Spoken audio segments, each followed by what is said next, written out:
came from every shadow, from hive and forge and star.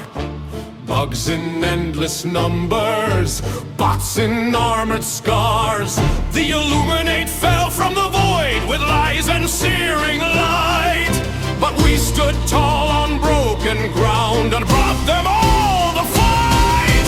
Three fronts, one flag, we held the line, we paid the price. Three fronts, one heart, we bled, we burned, and we still rise. No tyrant's hand, no alien creed will rule our sky or sod. We're hell divers of Super Earth, we are the will of God. Evenings, freedoms, lords of war, who are not, in fact, portrayed by Nicolas Cage in a actually surprisingly decent movie. That was Three Fronts, One Flag by the legendary One Praetorian. I have heard it said that some on Reddit are simple creatures. They see Pantera, they click like. Well, I, for one, have a number of artists on my speed dial. One Praetorian, Rogan Ravenheart, Stormtrooper 115, and Rising Rhythm. Level Up Music Lab's Electro Swing concoctions are also quite to my liking as well. I see a notification from them.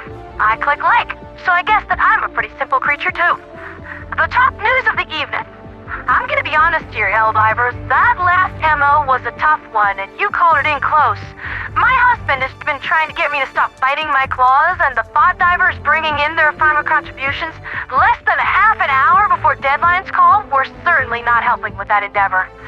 With 6.25 million factory striders, 750,000 leviathans, 20 million shriekers, 12.5 million impalers, and 7.5 billion flesh mobs, that totals to just shy of 50 million bad guys in the dirt if my math is correct.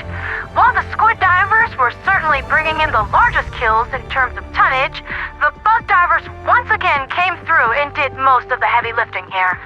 I saw what they were doing, but I didn't want to say anything because it's just like everyone's favorite medical professional, Dr. Cox, once said, you should never, ever jinx a pitcher when he has a chance to throw a perfect game. In other news, Chlorel was liberated earlier today.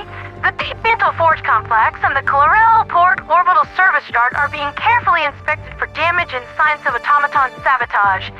It is as of yet unknown how much democratically reinforced plating the bots made off with, but for the moment, the crisis appears to be over with this vital asset back in Super Earth's capable paws.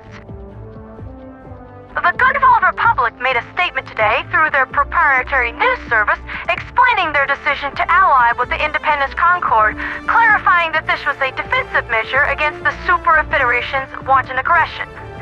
You see, dear listeners, the moment that Gunvold re-established ties with the Galactic Sphere, Super Earth attempted to assert dominance over the extragalactic power, to which Gunvold tactfully instructed the Ministry of Truth to go sex their own bodies in ways that were not biometrically possible, and this is a decision that I wholeheartedly support. Trusting the Ministries of Truth, Defense, or Prosperity enough to surrender your factional autonomy is about as smart of a decision as letting Freddy Krueger babysit your kids. Despite there being no currently ongoing major order this evening, that doesn't mean that there's nothing going on. The forces of democracy and their opposition on Team Evil are marshaling their forces for the next phase of the Galactic War. It appears, though, that the Independence Concord is getting there first, with preparations nearly complete for their first joint venture on the 31st of July, Operation Divine Reclamation. The object of this joint venture is very simple. Shove the Illuminate off Genesis Prime and give the Genesis Divers back their home. Thus far, 14 factions have pledged their support to this endeavor. Unfortunately, it just doesn't look like the numbers favor them. With 185 members in the Concord's Super Discord and a little over 8,000 currently active Chaos Divers, I fear they will be hard-pressed to deal with the Illuminate of Genesis, even though the 5th Intel Wing reports that the decay values on the planet are somewhat low right now. But that's where you come in, dear listeners. The Concord will need all the help that they can get, so on the 31st, if you can spare the time, dive for Genesis. Every little bit helps, and honestly, if someone out there can manage it, tossing some contracts to the merc divers wouldn't be a bad idea either. If you offered those guys a super credit for sniping their own grandma out with a railgun, I think they'd at least try to haggle you up a little bit before turning safe mode off. But that's not to say they are completely lacking in morals. I was actually talking about this with my husband on my way out of the Super Walmart this evening for a pack of stims. They are, by far, the most unhinged individuals that I have ever had the pleasure of meeting. In a really positive way. They're the type to solve a total clog with a 500 kg. That's been Liberty's latest with me, Pandera the Radio Angel. While most of Arrowhead R&D is still out of the office until next Monday, I am certain that we'll be receiving first new orders from High Command first thing tomorrow morning. For now, savor your victory, Helldivers. This was a tough one. You earned this. For liberty, for freedom, for democracy, and for the Concord.